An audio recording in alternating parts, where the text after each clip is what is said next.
Hello, hello, hello. Welcome back to the Bikerlorian YouTube channel. Let me close this visor so we've got a little bit of wind cancellation.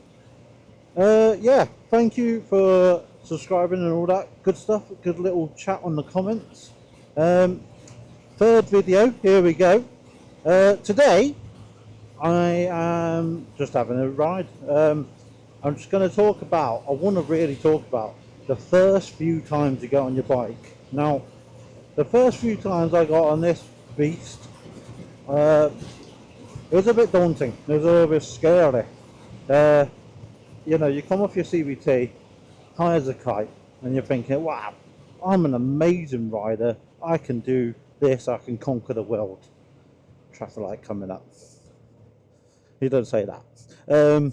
Yeah, so you think, oh, I'm king of the world and, everything else. And you get out on your own. And on your own, it's scary because there's literally no trainers with you. And trainers with you can keep you safe, keep you in check. But when you're on your own, it's a free-for-all out here. Everyone is a moron. Just treat every single person as a moron and you'll be all right. Because if you do, then you're not going to get in trouble, are you? You're not going to, make yourself unsafe or anything. But yeah, the first few rides are absolutely daunting, and I just wanted to give my experience, my advice. Now, where I live now, there's not many country roads, that I feel, disturbed about, I guess, or anything like that. But where I lived when I passed my CBT last year was you had to go through these really tiny country roads to get to anywhere. It was about a 20-minute travel to literally any shop. So I done them roads over and over and over again, but the first few times were absolutely shocking. And yeah, so that it was really bad. Some of the corners were terrible, and you got to watch out for literally everything. Now I came around the corner one time. This is like the second time I've been out on the bike, and literally a van's come round full speed round this corner, and I'm about to slam on my first ever emergency stop. And you know what? It really, really, really shook me up, and it shook me up to the point where I was like, right, either I get back on this bike, once I got home, I mean, it's either I'm going to get back on this bike and have another ride and see what happens, or it's just not right for me. And I done it. I just got on there. I was like, right, come on. It's going to happen all the time. You're just going to have to get used to it, unfortunately. And it did. I got on it and I felt more confident because of that encounter. So, you have these scary encounters, your emergency braking, your little slips, your little tail going out as you come around the corner. And all these things are experience, and that's what you got to build upon. You got to build upon that experience to know what to do in them situations and how to handle them. And handling them, you can handle them well or handle them badly. You got to handle them safe, because if you don't, you're not going to learn, and you're going to get yourself in trouble. You might get lucky, but for example, going around the roundabout, if you know that it's a little bit of a slippy surface or it's just started raining, which is the worst time, there might be a little bit of oil on the floor and things like that, or diesel, petrol, whatever. And if you go around the roundabout and as you're coming off the roundabout you use the accelerator, your back wheel is going to put out more force than the front wheel has. That's just how it works. And if your back wheel is exerting more force and it doesn't have the grip, what's it going to do? It's going to spin out, isn't it? It's going to spin out. And spinning out is not good. And you're going to go down. And that's the thing I learned. I nearly came off a roundabout. I nearly came off around corners on that country lane. But you know what? You live, you learn, you get back on, you build your experience up. And now I'm absolutely flying. I think the only thing that scares me now, which it shouldn't, but it does because I've got the amount of power for, dual carriageways and that. I mean, I have, but I just don't feel safe. Like, there's not a safe amount of power. And, I get scared next to lorries on dual carriageways because I know that they're going about 60. I know that I'm going about 60, and I want to overtake them because they're going like, slow. And if I'm behind them, being behind a lorry is one of the worst things because you're just getting hit by all sorts of wind resistance.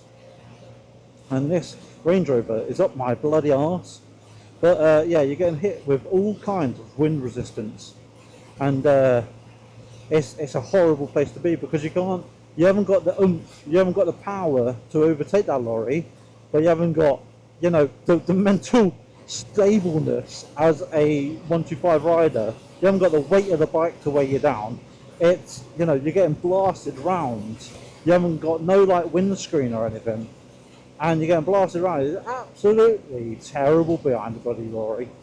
So yeah, my advice would be, don't go on dual carriageways until you're really, really ready. Really ready, where you're really confident. That's when I done it. I haven't been on a motorway yet. I'm not allowed because I can't go 70 safely. And I wouldn't want to. Dual carriageways like scare me enough. These 60 rows scare me enough. I've got a Range Rover up my arse. I can't go no more faster than the car in front. And I'm sort of pushing the limit anyway. Sometimes going 60, 61 down here. It is ridiculous. People are just morons, and they don't know how fast a 125 can go. I think that's the problem as well. A lot of people don't know how fast a 125 can go. Well, he's going to have to start braking in a minute because I have to come to a full stop here. My other advice, actually, coming up to this stop, is always stop in this position. Always stop near the white line, or the right hand side tyres of the car in front, because if that Range Rover didn't stop in time, I can easily let off that clutch and go around or next to him, and that Range Rover will go back into that car instead, or narrowly avoid me.